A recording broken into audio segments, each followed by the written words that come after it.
Breaking news. New York Times reports, having gotten Donald Trump's income tax returns, we don't know how, that he paid only $750 in federal income taxes in 2016 and only $750 in federal income taxes in 2017. And in the last 15 years, in 10 of them, he paid 0 income taxes. Now, what moron pays more in taxes than they have to?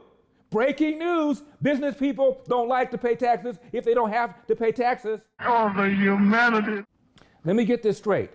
Business people seek to minimize their tax bill as opposed to maximize their tax bill. Here is what the great Judge Learned Hand said in a decision that he once wrote. Anyone may arrange his affairs so that his taxes shall be as low as possible. He is not bound to choose that pattern which best pays the Treasury. There is not even a patriotic duty to increase one's taxes. Over and over again, the courts have said that there is nothing sinister in so arranging affairs as to keep taxes as low as possible. Everyone does it, rich and poor alike, and they all do right, for nobody owes any public duty to pay more than the law demands. End of quote. It's not like it was some sort of secret, you know. You remember this little exchange in 2016 with his opponent, Hillary Clinton? Maybe he doesn't want the American people, all of you watching tonight, to know that he's paid nothing in federal taxes, because the only years that anybody's ever seen were a couple of years when he had to turn them over to state authorities when he was trying to get a casino license, and they showed he didn't pay any federal income tax. So that makes if me he's smart. paid. And my question for you is, first of all, it sounds like you admitted that you hadn't paid federal taxes and that was smart. Is that what you meant to say? No, I didn't say that at all. I mean, if they say I didn't, I mean, it doesn't matter. I will say this. I hate the way our government spends our taxes because they are wasting our money. They don't know what they're doing. They're running it so poorly. Whether it's spent in Iraq or wherever they're spending it, they are wasting our money. So I do hate the way our government spends it. So the man didn't turn over his tax return for whatever reason, and the American people hired him anyway. The key word here is illegal. Tax avoidance, tax deferral, perfectly legitimate. Tax evasion, illegal. Any evidence the man engaged in tax evasion? And what about this little article about Amazon? Despite record profits, Amazon didn't pay any federal income tax in 2017 or 2018. And note this line, quote, "This is tax avoidance, not tax evasion. There is no indication of any wrongdoing except on the part of Congress." End of quote. Some years he makes a lot, some years he loses a lot. One year he lost $900 million. And under the tax code, you're allowed to what they call carry forward those losses to claim them against income in the future, to claim them against your liability for taxes, and it may yield a zero tax for that year. Another, and the second point you made, Neil, is quite correct. There's a lot of taxes that companies and employers pay that don't come up in the income tax. Income tax is how much you make as the owner of the company, but you pay FICA, you pay Medicare, you pay Social Security taxes. There's a lot of taxes you may end up paying. They just don't show up in your income tax. And speaking of Congress, Joe Biden had 47 years of public service to change the tax laws if he didn't like it. But Donald Trump is somehow a sinister because he took advantage of the laws that Congress people like Joe Biden created? Now, what you won't find in the headlines is from 2005 to 2007, Donald Trump paid $70.1 million in federal income taxes. The man has paid a lot of taxes.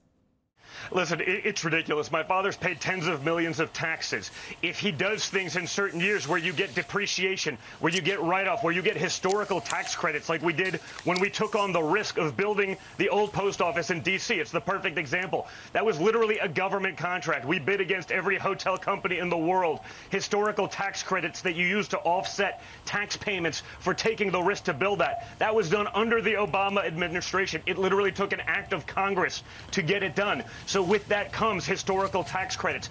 That's the reality. People don't understand what goes into a business. It doesn't include property taxes. It doesn't include payroll taxes. It doesn't include real estate taxes. It doesn't include so many of the things that he's been paying taxes on forever, as he's also putting thousands and thousands of people to work on an annual basis. But of course, the New York Times does this. They put out a selective, picture of all of these things the day before a debate to try to give someone like Joe Biden, an attack line. They come up with one or two catchy sound bites, and that's the game. We've seen it.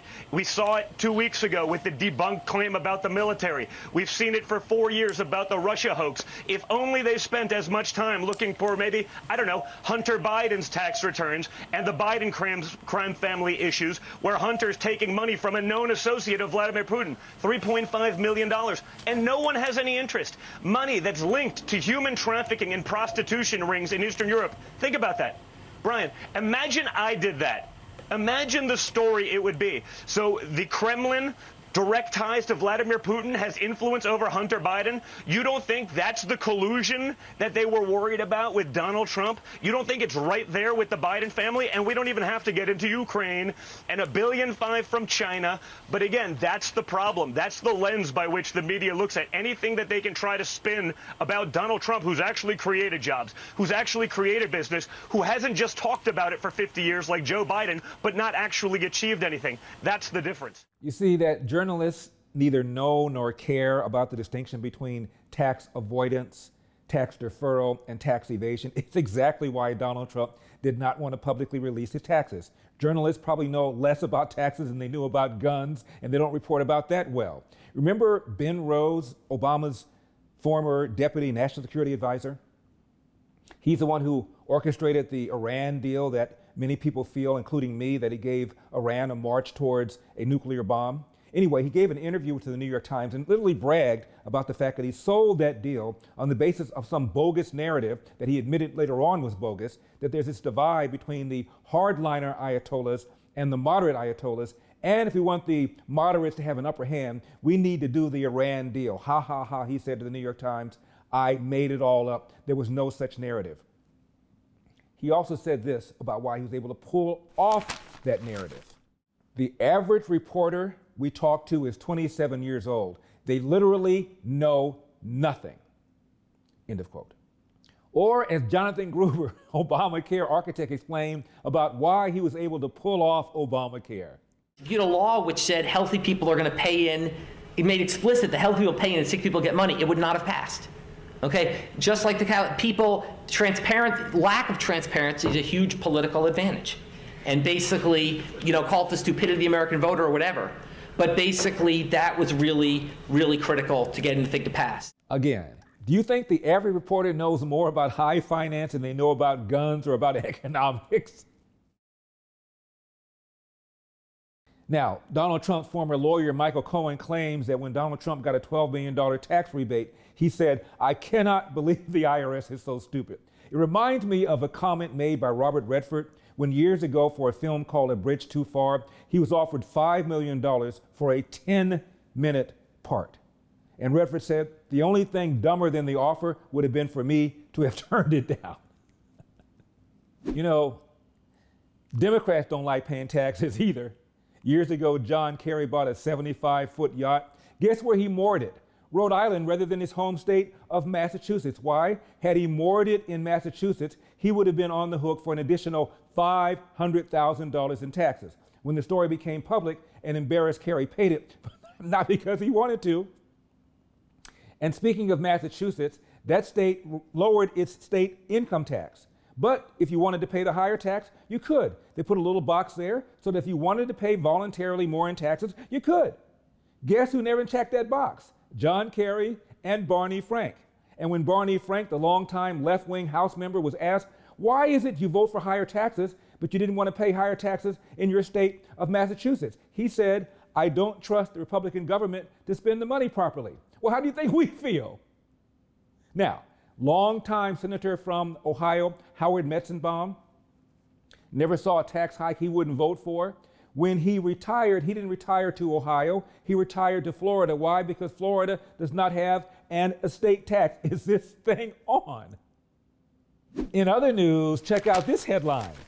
FedEx CEO Fred Smith fired back at the New York Times for a story alleging his company paid no taxes last year by essentially claiming the Times parent company could be accused of the same offense, end of quote. And there's this Huffington Post story about Warren Buffett keeping his tax bill low. Quote, and if Buffett's firm wants to keep its tax bill low, well, that's its right, end of quote. That's its right? And unlike Buffett, Donald Trump is not some rich guy who believes taxes ought to be raised. Look at these headlines.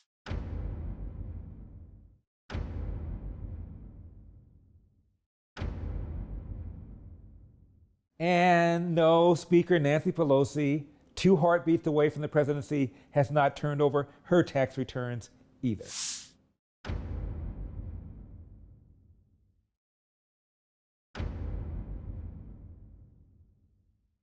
Now, the tax bombshell that the New York Times revealed is the same deal that the Democrats did to Mitt Romney in 2012. Remember this? In 2012, he used the Senate floor to accuse Mitt Romney of not paying his taxes, even though he had no evidence. Let him prove that he has paid taxes, because he hasn't. I don't regret that at all. Some people have even called it McCarthyite. Well, they call it whatever they want. Romney didn't win, did he? So, in summary, the New York Times breathlessly reported that a businessman is trying to minimize his taxes. And by the way, Nancy Pelosi has not turned over her tax returns. She's only 2 heartbeats away from the presidency. Don't you think she should?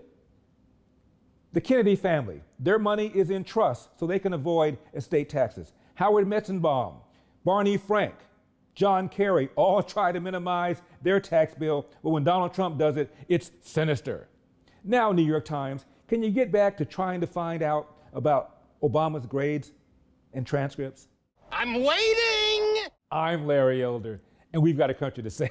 I'll see you next time.